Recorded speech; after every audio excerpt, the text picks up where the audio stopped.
മച്ചാമാരെ, അപ്പം ഞങ്ങൾ മണാലിയിലേക്ക് പോകുന്ന റൂട്ടാണ്. ഒത്തിരി സംസാരിക്കാനോ പറ്റില്ല, നിങ്ങൾക്ക് എൻ്റെ ചുണ്ട് കണ്ടാൽ അറിയാം. എക്സ്ട്രീം തണുപ്പാണ്, ഒരു രക്ഷയില്ലാത്ത തണുപ്പാണ്. അവിടെ ഈ പോകുന്ന റൂട്ടിൽ നമുക്ക് സ്റ്റേ അടിക്കാൻ വേറെ ഓപ്ഷനും കാര്യങ്ങളൊന്നുമില്ല. സോ നമ്മൾ റൈഡ് കാര്യങ്ങൾ കണ്ടിന്യൂ ചെയ്യാറുണ്ടോ.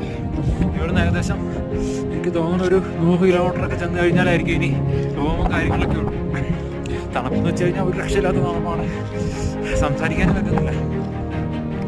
എന്നാലും വന്ന റോഡെന്നൊക്കെ പറയുന്നത് കാണാൻ ഒരുപാട് കാര്യങ്ങളുണ്ട്, നല്ല എക്സ്പീരിയൻസും കാര്യങ്ങളൊക്കെ കിട്ടും. ഈ വീഡിയോസും കാര്യങ്ങളൊക്കെ ഞാൻ എപ്പോഴും പോസ്റ്റ് ചെയ്യുന്നതെന്ന് എനിക്കറിയില്ല. റേഞ്ച് നെറ്റ്വർക്കും കറണ്ട് പോലും ഇല്ലാത്ത സ്ഥലങ്ങളാണ്. അപ്പോൾ ഇവിടുന്ന് വെച്ച് പിടിച്ചു കഴിഞ്ഞാലാണ് ഇനി റൂമിലെത്തുള്ളൂ. അപ്പോൾ എങ്ങനെയെങ്കിലും റൂമിലെത്തിയിട്ട് ബാക്കിയുള്ള വീഡിയോസും കാര്യങ്ങളൊക്കെ ഞാൻ പോസ്റ്റ് ചെയ്യാം. അപ്പോൾ എന്നാൽ ഈ റൂട്ടിൽ വരുന്നവർ ജസ്റ്റ് ഇതൊക്കെ ഒന്ന് ശ്രദ്ധിക്കുക. മാക്സിമം ഈ ലഡാക്കിൽ നിന്ന് മണാലി പിടിക്കാനിരിക്കുകയാണെങ്കിൽ മാക്സിമം ഒരു രാവിലെ തന്നെ